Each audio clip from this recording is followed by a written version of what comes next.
안녕하십니까, 윤석평 변호사입니다. 오늘은 2025년 7월 1일입니다. 경매가 실시가 되면 배당순이라는 게 있거든요. 그리고 이제 경매를 이제 예전에는 낙찰 이렇게 했어요. 낙찰 대금, 낙찰 받았다 이렇게 얘기를 하는데 용어가 바뀌어서 매각되었다. 누구한테 이제 옛날에 낙찰되었다는 표현을 매각되었다라고 하고, 낙찰 대금을 매각 대금이라고 합니다. 경매는 실질이 매매거든요. 매매이기 때문에 매각 대금, 매수인, 낙찰인은 매수인, 이렇게 해서 용어가 달라진 지가 꽤 됐고요. 십수년 넘었고. 그리고 이제 배당 순위가 궁금하죠. 경매가 이제 딱 돼서 그 경매 목적물이 딱 누군가한테 매각이 되면, 낙찰이 되면 돈을 줘야 되잖아요. 낙찰이나 매수인은 매매 목적물의 대금을 법원에 집어넣어야 될 거 아니겠습니까? 그러면 이제 법원에서 이제 배당을 해주는데, 배당 순위가 궁금하실 거예요. 그래서 배당 순위는 첫 번째, 경매를 신청할 때 경매 신청 비용이 있거든요. 그 비용을 먼저 빼요. 최우선으로.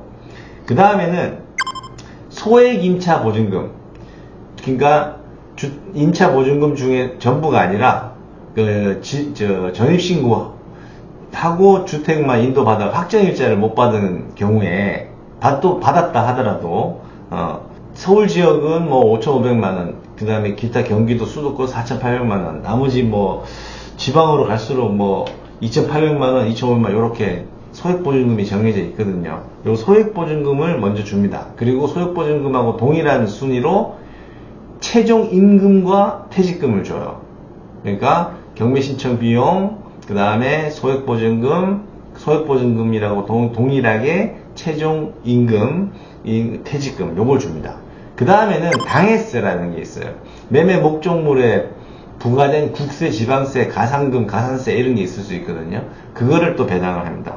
그 다음에는 담보권을 이제 잘 봐야 돼요. 담보권, 근저당권이 보통인데, 근저당권 설정 등기가 언제 되어 있느냐를 기준으로 해서 근저당권 설정 기준일보다 앞선 거를 선일자 조세 채권이라고 그래요. 선일자. 먼저 일자가 앞서는 거. 그거 먼저 배당합니다.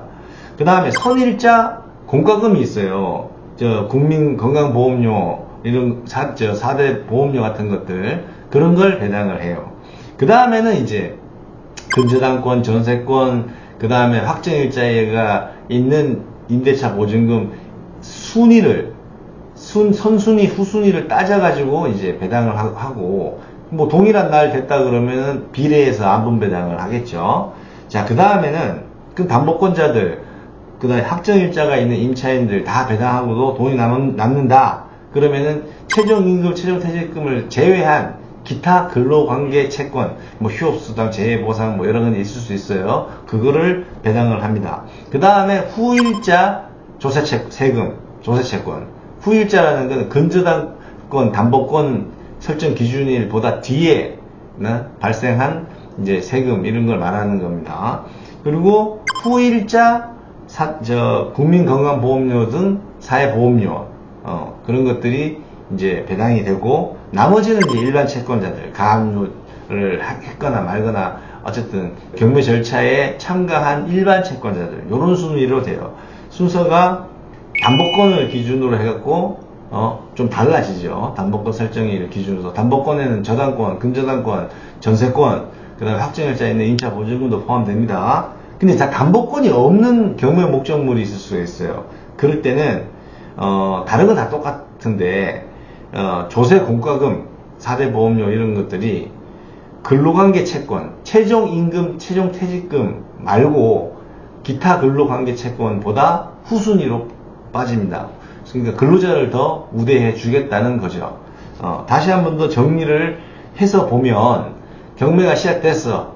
쭉 지나가다가 이제 경매 기일날 이제 써낼 거 아니에요? 나 이 물건 살래 하고 응찰한다고 하죠. 써내서, 그래서 적정한 응찰 최고가로 써낸 사람한테 딱 낙찰되잖아요. 매각되거든요.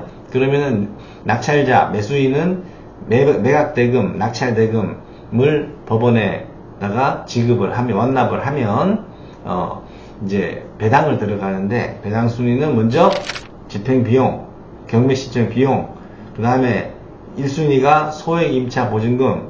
요거는 확정일자 없어도 전입신고만으로도 받을 수 있어요. 그리고 최종임금, 퇴직금, 그 다음에 당해세, 경매 목적물에 관계된 국세, 그 다음에 지방세, 뭐 가산세 이런 것들, 그 다음에 선일자, 담보권보다 앞서 있는 세금 채권, 그 다음에 선일자, 담보권보다 앞서 있는 4대 보험료 등, 그 다음에 담보권, 저당권, 근저당권, 그 다음 확정일자에 있는 임차 보증금, 이거 뭐 순위에 따라서 지급하고, 그 다음에 기타 근로관계 채권, 그리고 후일자, 담보권보다 뒤에 성립한 세금 채권, 그리고 후일자, 공과금, 4대 보험료 이런 것들, 그 다음에 기타 일반 채권자들, 대여금 뭐 이런 것들, 그런 것들이고, 담보권이 없는 경우는 세금 관련된 채권들이, 세금이나 4대 보험료 관련된 채권들이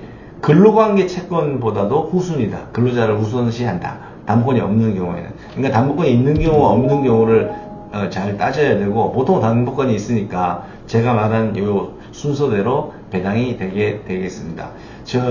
임차 보증금 관련해서는 확정일자가 없이 전입신고만으로도 받는 것은 소액보증금이고, 확정일자가 있으면 확정일자하고 다른 담보권이나 뭐 세금의 법정기한, 성립기한이나 이런 것들 따져가지고 이제 배당을 하니까, 등기부 등본 기준으로 하고 확정일자 기준으로 해서 선후관계를 잘 따져봐야 됩니다. 자, 그래서 배당 순위는 요렇게 쭉 이어져 요 순서대로 배당이 된다라고 보시면 되고, 배당이 앞순위에서 다 되고 배당금이 남는 게 없으면 뒷순위는 못 받는 거죠. 예, 그거는 아실 겁니다. 그래서 경매 목적물이 1차에 매각되느냐, 2차에 매각되느냐, 3차에 매각되느냐에 따라서 배당금이 달라집니다.